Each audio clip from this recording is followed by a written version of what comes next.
We are going to talk about a safe future, youth, digital, and technology, and how can we all cross-work together.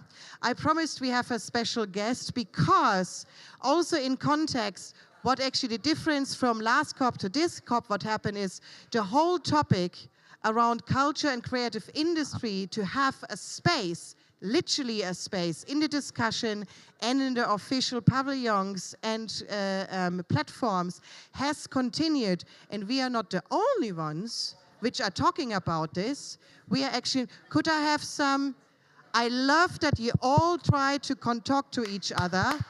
Please. But I will start singing. Nobody wants me to start singing.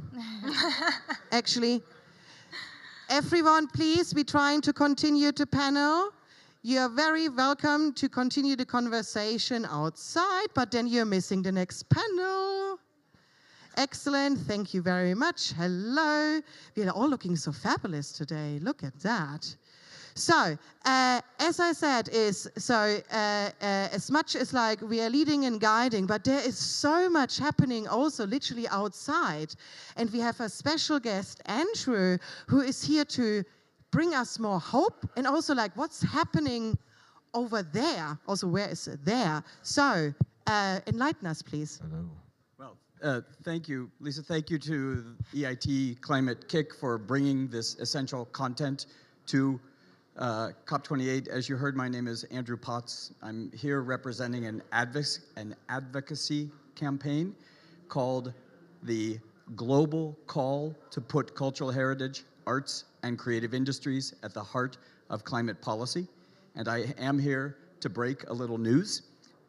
First, just to say that the business models, the creative practices, the values that have been featured all day today in this extraordinary track here in the Global Innovation Hub. These are not avant-garde, these are not exotic to climate action, these are essential. These approaches are essential to getting back on track, to keeping 1.5 alive, and to having climate resilient, sustainable development. Unfortunately, that message may or may not be getting through here at COP28. A lot of you will know that the core policy process at COP28 is called the Global Stocktake, the GST. The current draft of the Global Stocktake doesn't acknowledge the existence of society or culture as a dimension of green transformation, even though the technical report that preceded it, as well as the climate science, says the socio-cultural dimension is a key enabling condition of 1.5 degree pathways. The GST is silent. So we are trying to fix that with friendly member states as we speak. That's for today. That helps define the challenge in front of us to have our work, your work, valorized as climate action. But that's not my main reason for being here. My main reason for being here is to break some news about the way forward. So on Friday, there was launched the Group of Friends of Culture-Based Climate Action at the UNFCCC. This is a block of member states, 40 at the latest count, that has convened to mobilize political momentum behind culture and heritage-based climate action at the UNFCCC. And when I say the UNFCCC, I specifically mean the member state side of the UNFCCC. There has been momentum in recognizing culture and creative industries in the non-state actor space, the Marrakesh Partnership. I'm talking about the Fashion Charter, the ECA Accord that hopefully will be launched soon. No, I'm talking about the subsidiary bodies, the SBSTA, the SBI, the Warsaw Mechanism, the bodies that make climate policy, the technical side, and the financial side of the UNFCCC. And there we have not made enough progress, as the GST issue I mentioned illustrates, in part because we have not had national government advocates whose delegates at the COPs are telling our stories. But now we do have that with the Group of Friends co-chaired by the UAE and Brazil. So we understand that the first aim of the Group of Friends will be to secure the tabling and adoption at COP29 in Baku of a so-called joint work decision. I know it sounds prosaic, but it's important, and important for you, because the joint work decision would be a directive from the member states to the UNFCCC Secretariat and the SBSTA and SBI, the subsidiary bodies, to launch a 1-year consultation to develop an evidentiary record within the UNFCCC on the intersection of culture and climate response.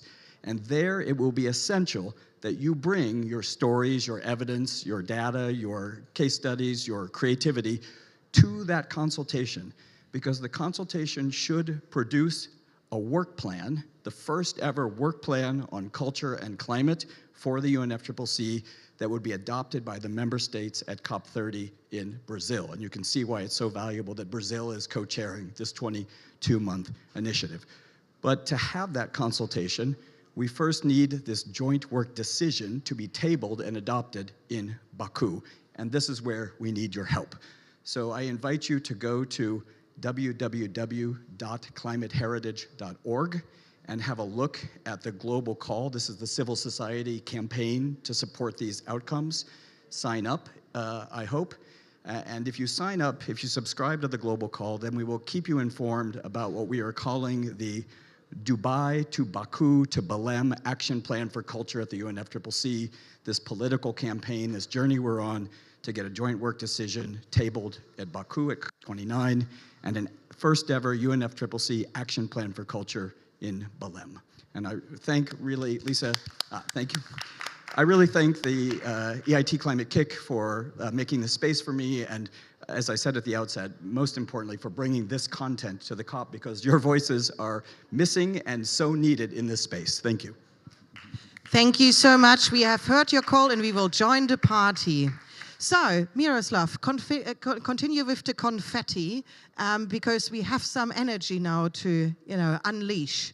And I see a lot of happy faces. So, the stage is yours. Thank you very much. Thank you very much, Lisa. Is the microphone on? It is. Okay, thanks. Yeah, so welcome to the session on how to create a climate-safe future with localization of SDGs, culture, youth, and technology. My name is Miroslav Polzer, and I'm with the civil society organization IAI Glotcha. It's the International Association for the Advancement of Innovative Approaches to Global Challenges. And the name already implies our theory of change and our understanding that there's a need for improving our response to global challenges, improving the response to the climate crisis that we see, and that there needs to be the cultural, the technological, and institutional ecosystem and framework for empowering all of society, every citizen, everywhere, to take meaningful and rewarding action.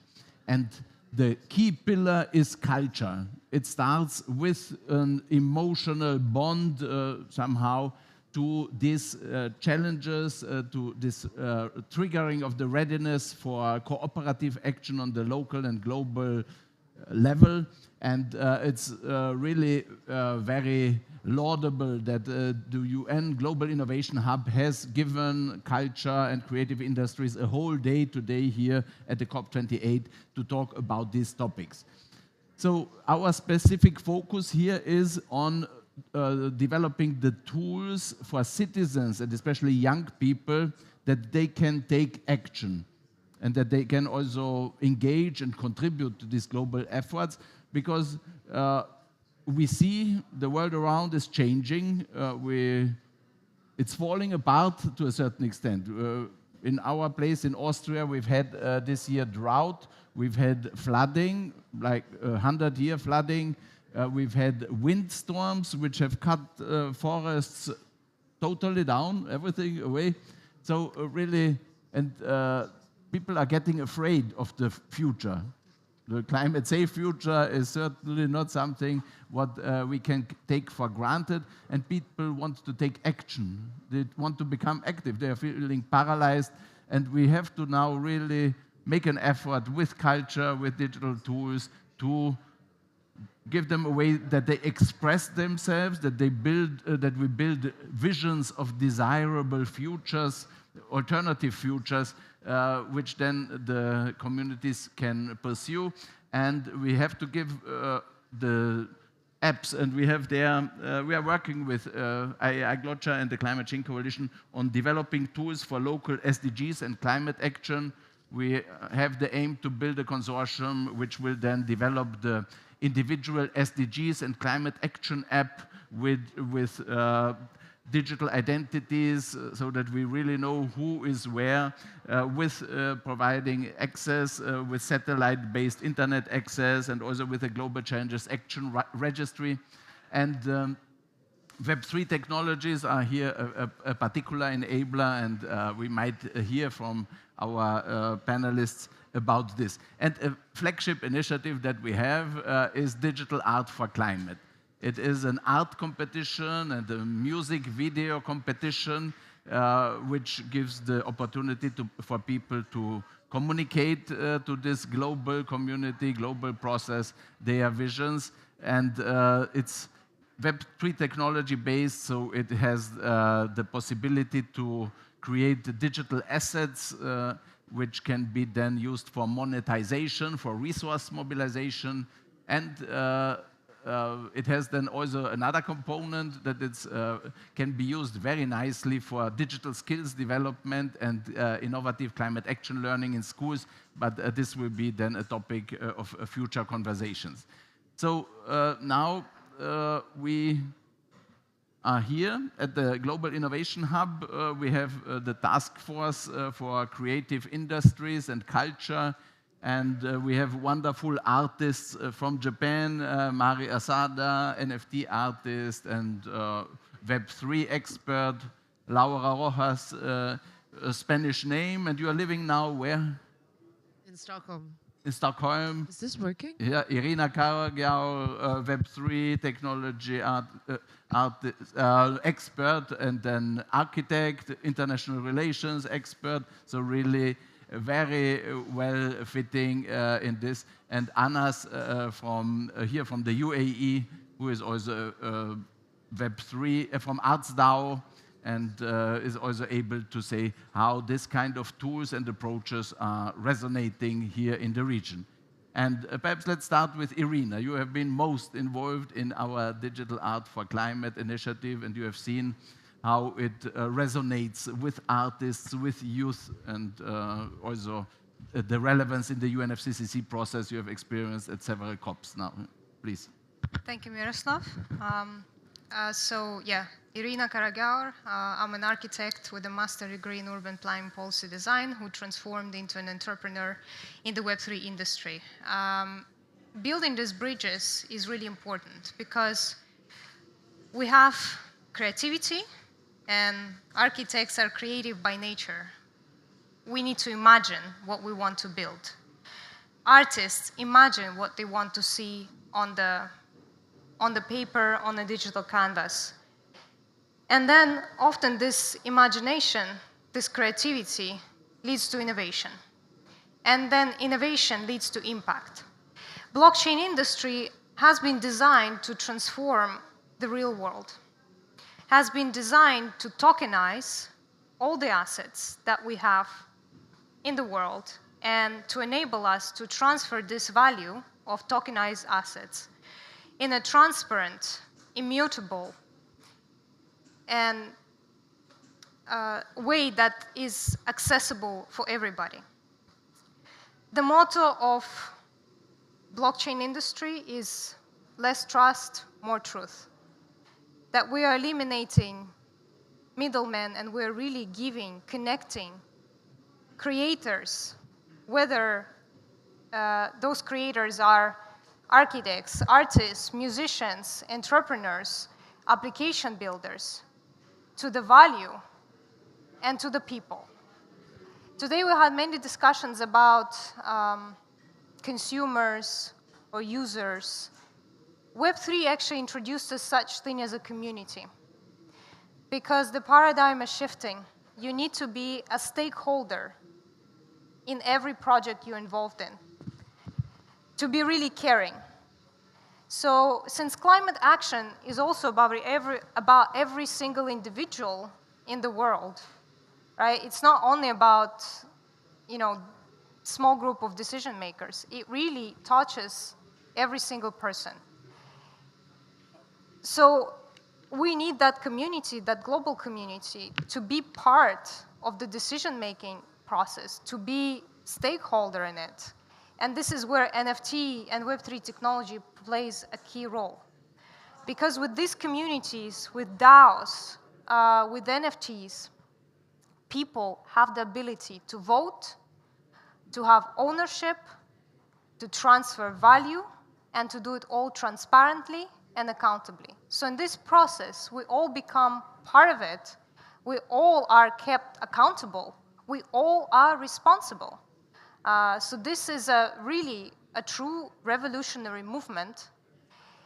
And it did begin with the community, because community is an important part, is a key element of this whole Web3 innovation. And I'm happy that we're here with one of the largest Web3 communities in the Middle East. I belong to a Web3 community, which is Polkadot ecosystem. It's thought to be the largest DAO by its default, because we all have a stake in the network. We all hold tokens. We vote on the decisions, and in principle, it is an infrastructure. And it's an infrastructure which we are using for tokenizing assets, for transferring this value, and for being transparent and accountable with the initiatives that we are launching. And we launched at COP26, a competition. We brought into the United Nations dialogue artists from all over the world. Then last year we had Digital Innovation and Digital Art for Climate Pavilion.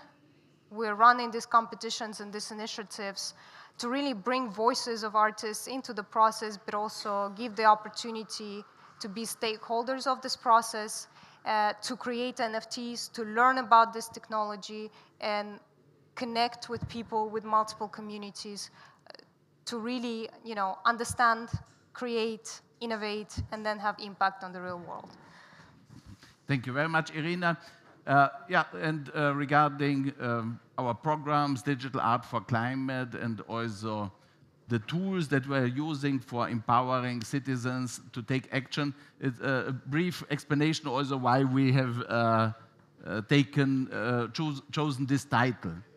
Climate Safe Future, Localization of SDGs, Culture, Youth, and Technology. So it is Climate Safe Future because we have pre-launched now on the 8th of December the next edition of the Digital Art for Climate Art and Music competition with the topic Co-Creating the Future as an engagement channel for the UN Summit of the Future, which will take place in September next year in New York, and in my understanding the most important UN event next year. Because it aims to look systemically how the whole UN system can be made more fit for purpose, and how we can get everyone engaged. And so we are somehow supporting this effort with this Co-Creating the Future Digital Art for Climate call for art and music. And then localization of SDGs was the topic of a conference which we've had at the UN headquarters in New York in September this year in the context of the SDG summit, because the whole UN system sees these global goals are not being implemented. We need really the individuals to come on board and to help the UN system. And we've had their conference and exhibit, and we are going to have it again next year in New York, and therefore also the title. And talking of youth, I think, Laura, you are a good person to talk also about youth, and your focus is also on gamification, and we really need to make climate action enjoyable so that the people will love to be engaged, and it will be rewarding. Could you say something about your work? Absolutely. I'm going to go back to the point of Irina before, of the community side. I think that I work for a company that everyone's going to probably laugh at the name, Ninjas in Pajamas. We're the biggest esports team in the world. And that's one of the things that attracted me the most to esports, that sense of community, that sense of belonging. And that's why anything that we do in terms of SDGs, in terms of sustainable development, in terms of fashion, in terms of industry, every single thing that we have talked about and has been spoken about today here has to be built based on a community, like the communal approach, the approach of all of us feeling that wonderful, warm feeling in your heart that you actually belong somewhere. That said, gamification. So we realized that in order for us to keep our fans engaged, we needed to create a tool along with our partner Silica and our another partner Xborg, where we actually gamified their engagement inside of our platform. So if we have a challenge, the challenge can be physical or digital. The user gets a reward, and the reward can be wearables, and then you go into the user economy as well as the creator economy, and then from there you can go into monetization techniques from further on. What's cool with this specific product that we have developed and we're developing currently is that there's wearables. So you'll have an avatar, and there's like digital fashion inside of there. As a fashion person, fashion designer by trade, I'm obsessed about clothing. I don't know if you can see what I'm wearing today. I love clothing. So the fact that I can build digital clothing that can actually also, coming back to the panel from before, how can you dress 10 billion people? Well, you can also do it digitally. That's one of the points that I've always thought about, that digital clothing could reduce the amount of consumption. Because sometimes, let's say today, I didn't want to wear this fancy piece of clothing that I'm doing with Fila. No, maybe I wanted to wear something else. And maybe I could put on a filter on all your screens where you see me with a digital piece of clothing. So that's one of the other things that we're doing amongst that. Yeah, wonderful. And it's also that people don't only want to have joy and community, but they are desperately looking for beauty. So, and this is very important also, that we can connect with the climate action movement. I think it also has to do with identity. That side of identity, that feeling, like I said, the warm feeling of belonging to something greater, but also that small part of, where do I belong? What do I represent? What I wear, what I do, who I talk to, where I vote, all these things. Beautiful. Yeah, values, essentially. And as we are building this movement of everyone being engaged in climate action, it's wonderful to have Mari with us from Japan. Somehow there are many barriers between us, cultural, geographic, linguistic barriers, but somehow art, visual art, music, and also these digital tools can help to overcome this and coming all together for climate action. What are your views on the power of culture and technology for climate action mobilization in Japan? Okay, I'm Mari Asada. I'm from Japan. I'm artist based in Japan. But also I'm a founding member of Earth Day Japan Network. And I'm in charge of using this Web3 NFT technology into this kind of environmental activity. And I'm here to help participate the Digital for Climate team. And I think digital art is, can be a bridge between culture and this environmental issues, and make people more easy to understand, see, and is speaking to people's minds, passion, emotions, and this kind of emotion. I say art is good to make a story, so narratives to people to more understand or feel more the relative issues. So it's not environmental issue is not something far from the difficult problem other side of the world, but it's my issue as well. So it's really artists has power to make people believe and unite and connect and make action together. So that's why I believe in this digital for climate. I'm happy to be here with you, and I want make future together. Yeah, that's really very beautiful, and perhaps information what we are also planning and visioning with Digital Art for Climate, but also with our GLOCHA, Global Challenges Action Empowerment Consortium, multi-stakeholder partnership. We also have learned just a few days ago about digital TV platforms that we have somebody from Slovenia, UK, who has presented his platform and said, you're welcome to have your own channel there. And so we can now really, on a very low budget, we can have our own TV channel. We can bring the stories to a global audience with these digital tools. And there are now also instruments out there in which, with which you can, with AI, translate videos in any language that you have. So a story of inspiring youth climate action, or an artist having beautiful thoughts can, but speaking only Japanese, can be put on the channel, Japanese channel, but also can be translated to other language channels on this platform at very low cost. And this, I think, will help us really to build the movement and provide the social energy for this movement, that we will be bolder and more ambitious and more creative in this fight. And what we will also need are resources. And here, Anna's perhaps some sharing about how it's possible to mobilize financial resources with these new technologies, Web3 and so on. So I think I can address a couple of things that everyone spoke about, because I've been personally involved across the entire value chain, from community building, financial resource raising, product distribution, and art combined. So a little bit about me. My name is Anas. I'm the founder of ArtsDAO. I lead one of the largest Web3 crypto communities in the Middle East. Last year, we raised $1.5 million to invest in crypto art. We've worked with Visa, Dolce & Gabbana, Etihad Airways, Nike. We do a lot in the region on policy around Web3. A couple things I want to talk about, which I think are very relevant. Number one, the most interesting thing I did, which I think has impact on the environment, is what we did with Nike.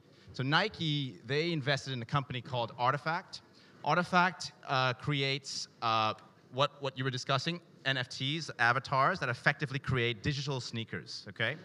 Now, what's great about these digital sneakers, I had the chance to buy quite a lot of them. In our community, we bought, one member of my community bought almost $5 million worth of these sneakers. These sneakers were collectibles. Now, what's great about this is that they were forgeable into real sneakers. So if you think about the traditional value chain, you build and create a large number of supply without necessarily knowing whether there's enough demand to meet that supply. And you might have excess supply as a result, resulting in excess amounts of environmental damage done.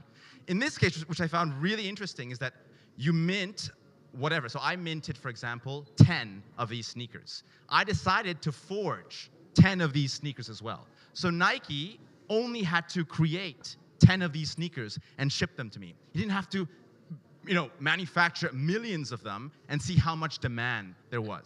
This is a very brilliant piece of tech in that sense. We did the same thing with Dolce & Gabbana. So Dolce & Gabbana just did an interesting drop as well with T-shirts and some other merchandise, sneakers as well, distributed it to our community. Our community bought like $1 million worth of their merchandise, and people minted, and it was airdropped to them just in response to how much that they wanted. So that's, to me, can we do fashion this way in the future?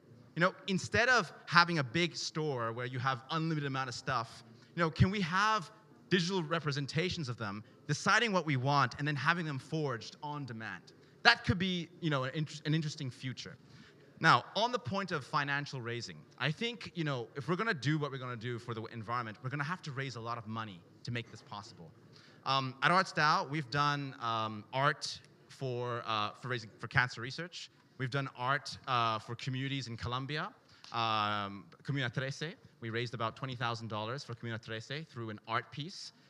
We've done various different types of initiatives that way. Now, what's interesting is art has the capacity to drive people, right? you were speaking about the emotions in which it's able to drive people to pull money out of their pocket. If more artists in the region or worldwide are able to create art pieces that drive money towards specific causes, there is money. In 1 week, we raised $20,000 for Comuna 13 because we brought our community there. They saw what was happening. The specific cause was for a cause there where they were growing lettuce to support the families in Comuna 13, which is a very poor area in Medellin. We raised that money because people felt an emotional connection. There was an art piece connected to it, a digital NFT. We minted that out. The monies went directly to the relevant NGO that was supplying that, and it was done in 1 week. That, to me, is the power of community. So I believe very strongly, my purpose here in Web3 is to drive greater awareness of how Web3 tech can drive greater financial inclusion for people, how we can raise money for causes that we want, and of course, in the fashion space, how we can make it more effective using NFTs. Bravo. Laura, you wanted to... I'm going to add 3 things to everything you say. By the way, thank you, because yes, yes, yes. But I think that to the first one, about the thing with Artifact, and this is something that was not touched during the previous 2 panels, but we have talked a lot in our task force, where we discuss a lot about micro-productions or print-on-demand productions. Because yes, that problem that you're talking about of producing enormous and ginormous amounts of products, it's terrible, terrible for the environment. So that can, yes, to that. Second, Comuna 13, as a Colombian, Comuna 13 was one of the most dangerous places in Medellin. The highest gang rates. For many, many years, Comuna 13 was a place where even the police wouldn't go in. So the fact that they're rebuilding and now actually it's all full of art. Now it's a touristic attraction in Medellin, but back in the day, in the beginning of the 2000s, probably in the 90s, I remember when I went to Medellin, I asked my mother, what was that like? Because if you see, it's not even a shanty town because it's a little bit more evolved, so to say. Because during the time of Pablo Escobar, he built a lot of houses there. And he gave away a lot of those houses to the lower income communities. And you see, and it's like, it doesn't end. It's like a mountain, it just does not end. So yes to that one. And to everything that has to do with that part of racing. If I may add one point. So you see how important it is to have the right people in the room. Because at COPs, we often look, okay, we need solution providers. Technology is already built and it's enough for what we needed to work, right? We need funding, already successful cases. We need creators, civil society. So it took us 3 years of Digital Art for Climate initiative, 3 COPs, but here we are in the right place and the right time with the right people. And this is about making COPs more inclusive, being more open, because there are solutions out there are people out there, but you need to get them all in the same room.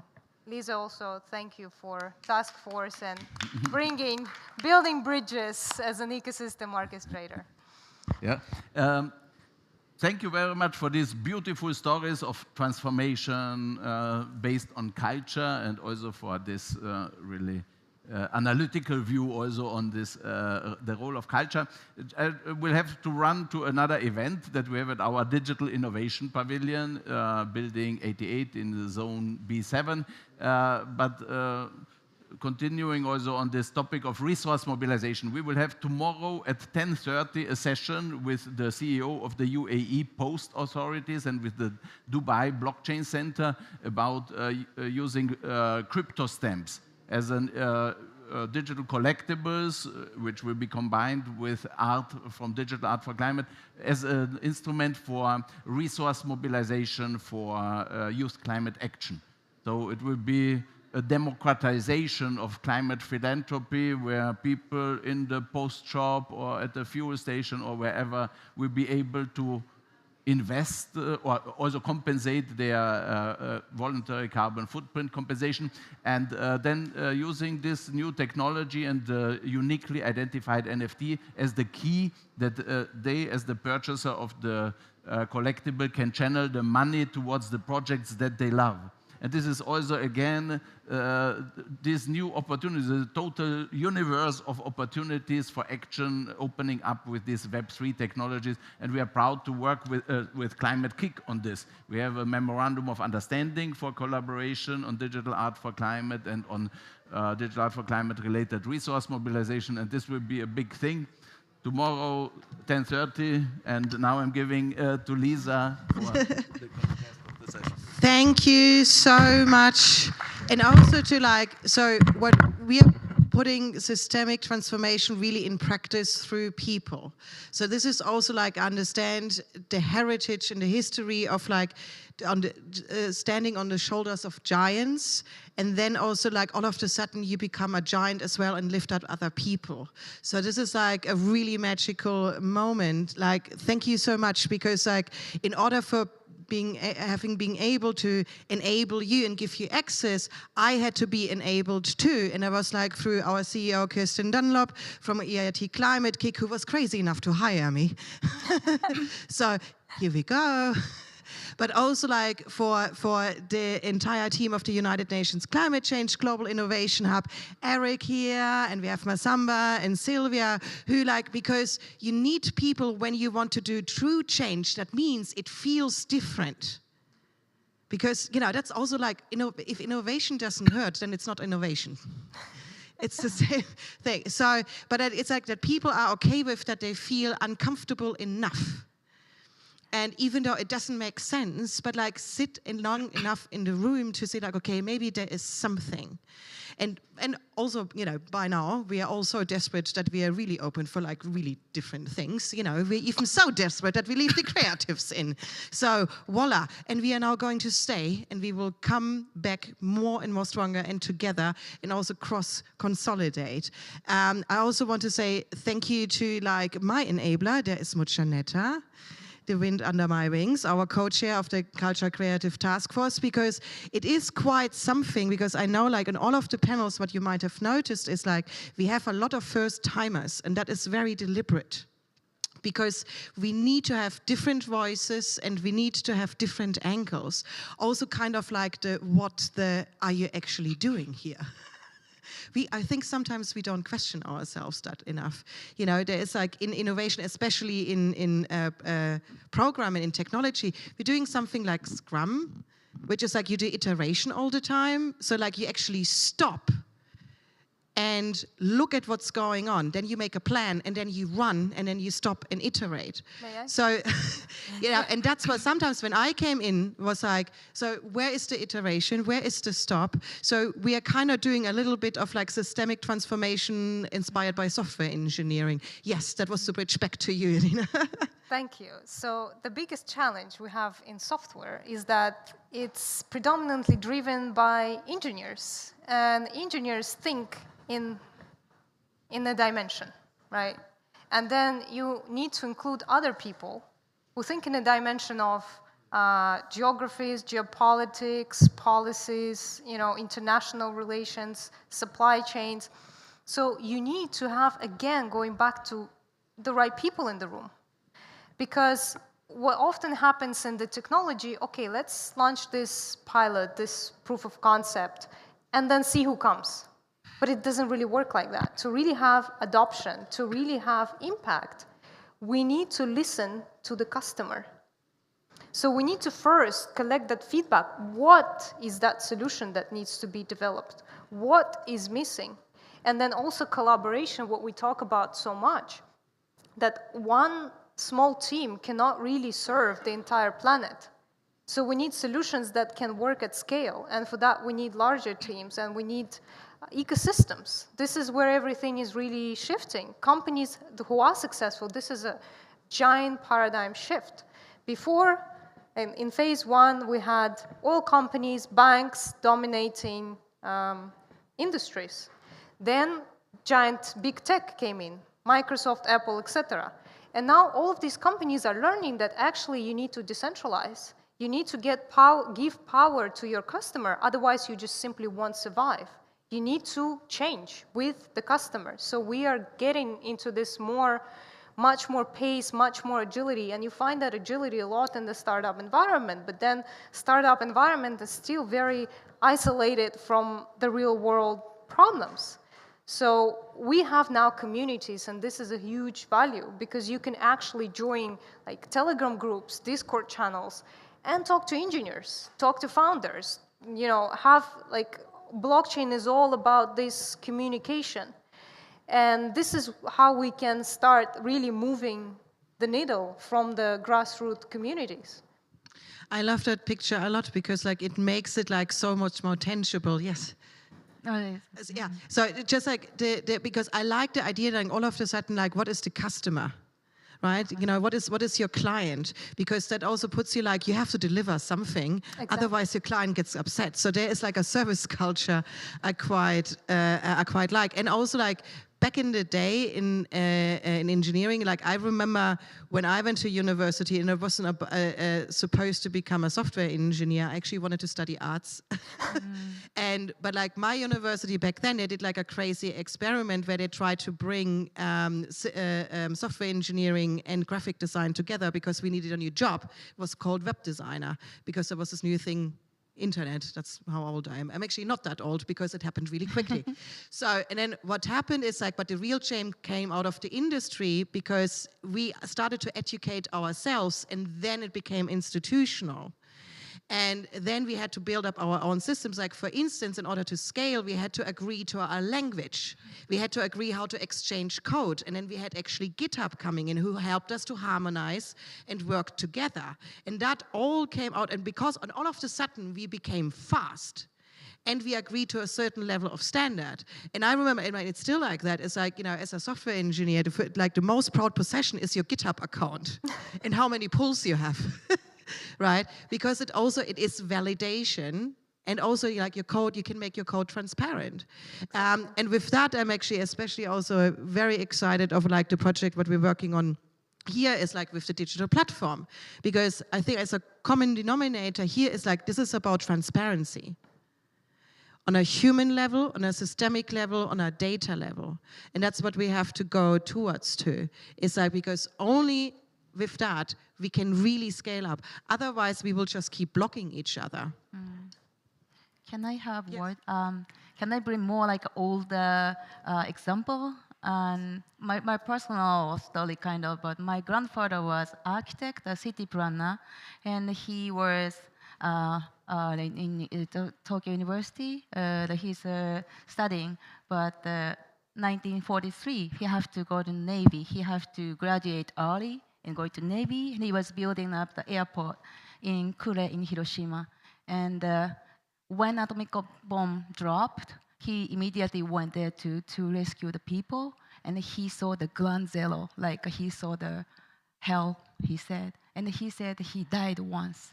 So he decided to live he said he died once, so he will live his entire life for the people, he decided. So that is a very catastrophic, impactful experience.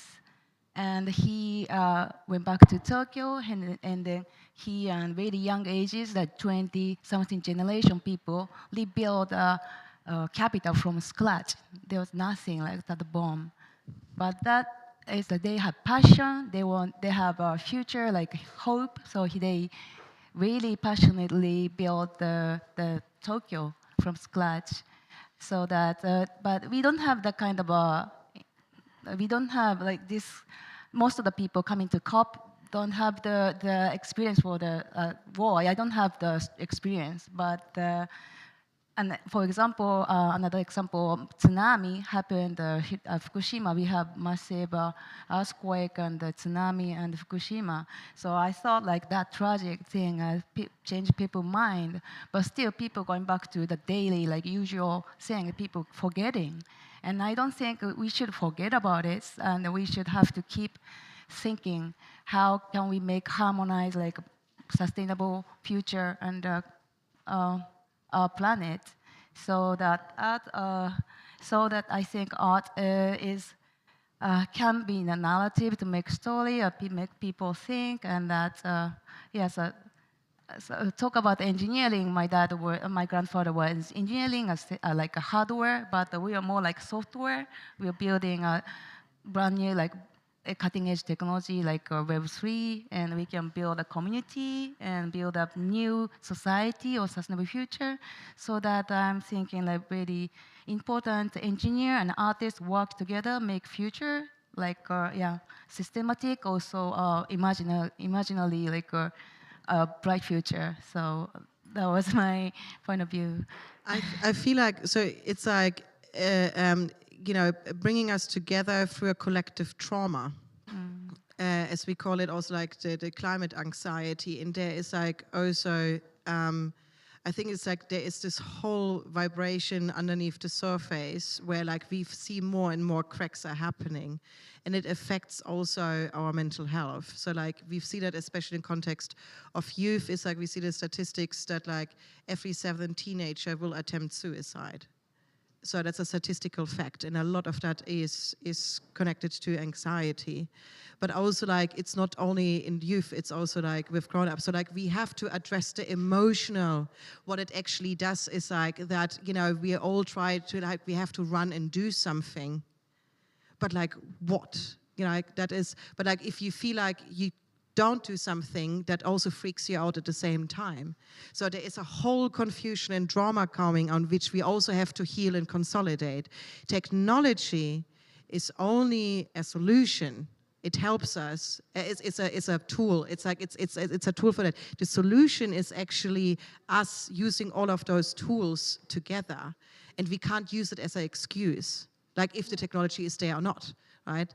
I'm sure we can go on this like for a very, very long time, but I also need to be mindful of time again. There is an opportunity for asking questions.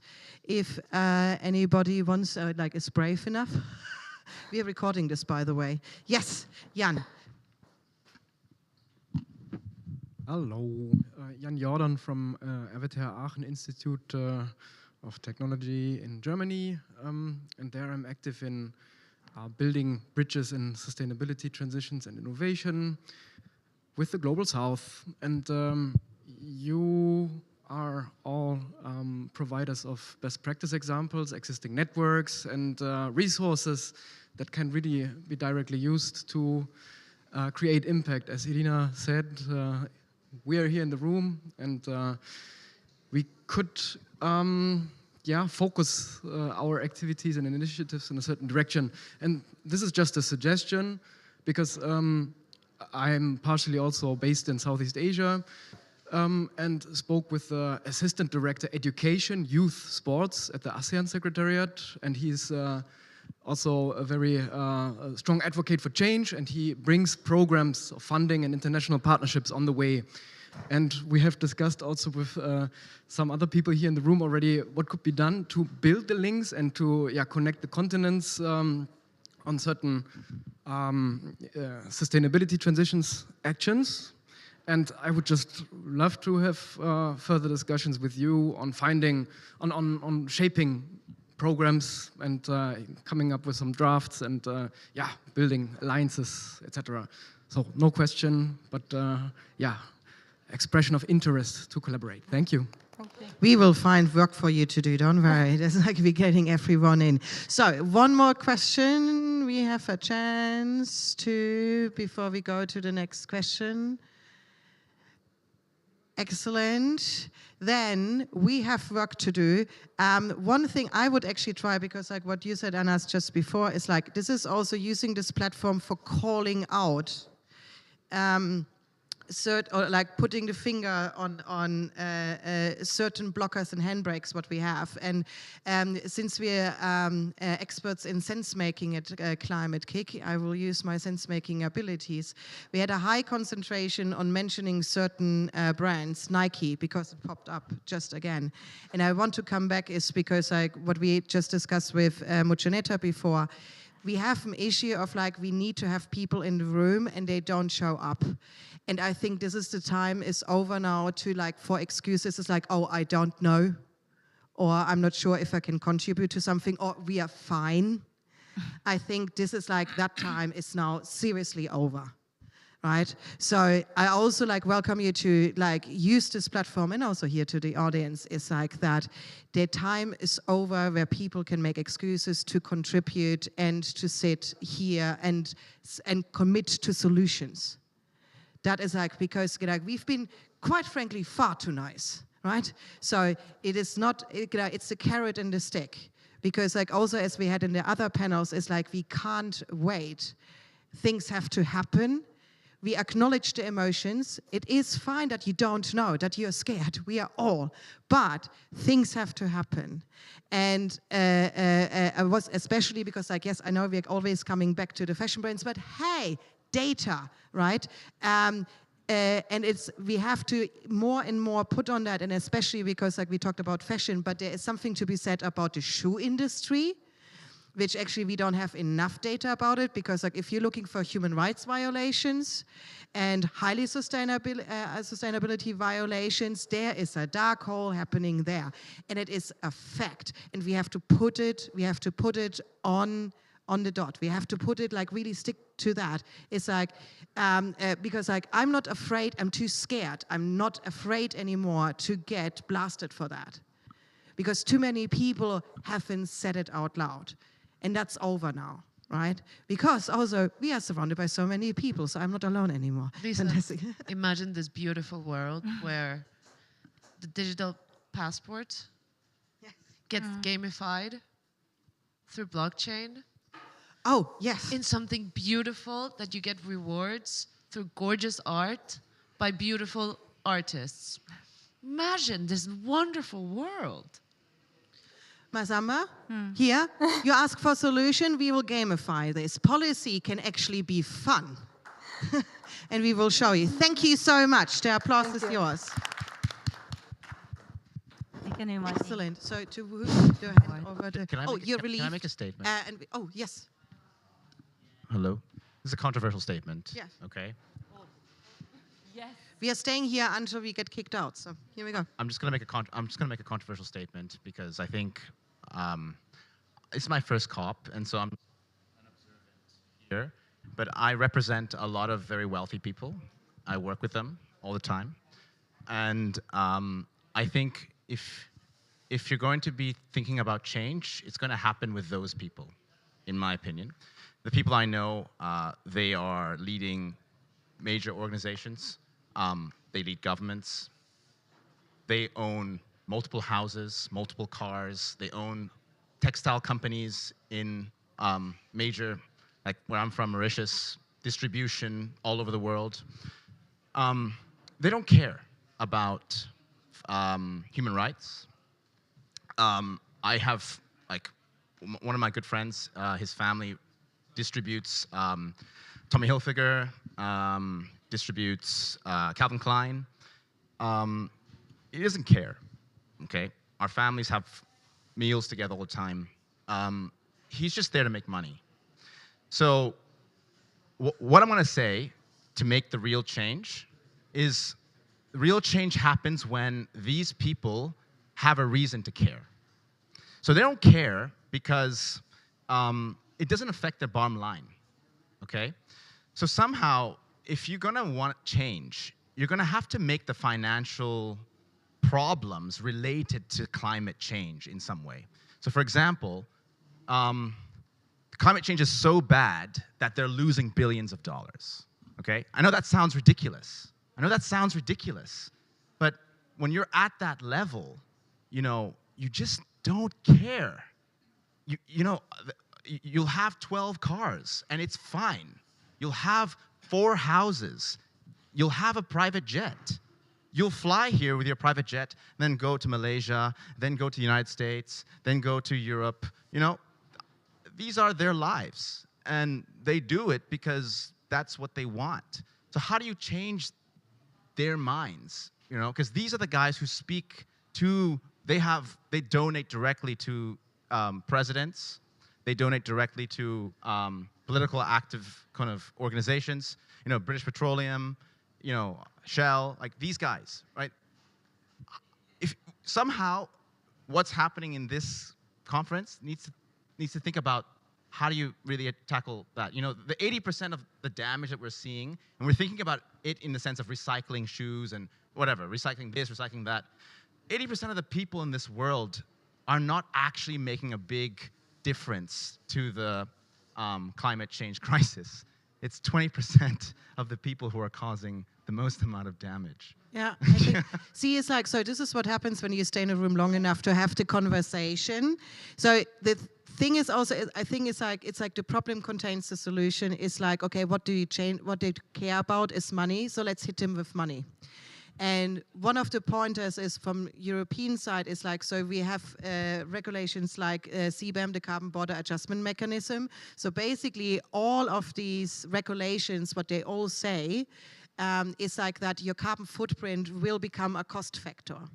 So all of a sudden, your lifestyle will become so immensely expensive that it will start to itch a lot. On the other side, there is the emotional part of it, because you want to look good, like literally. But it also is like, this is about that we are doing the blame game. And like really full on. Like we had Sofia Chiani, like the Youth UN ambassador, who started the whole narrative on like fossil fashion. This is about that if you wear this brand, that means you're actually supporting the oil industry. So that's how hard it has to go. It's like, if you have this kind of lifestyle, that means it stands for this. And that's the emotional part. So we have to hit them mechanically and emotional, narrative-wise as well. And I think with that, we just really got kicked off stage. We will continue. Thank you very much.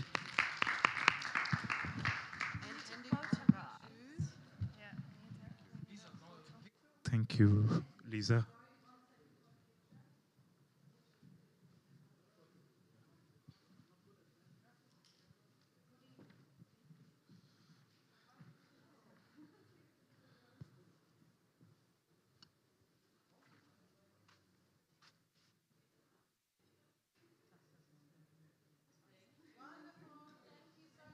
Thank you, Lisa. Okay,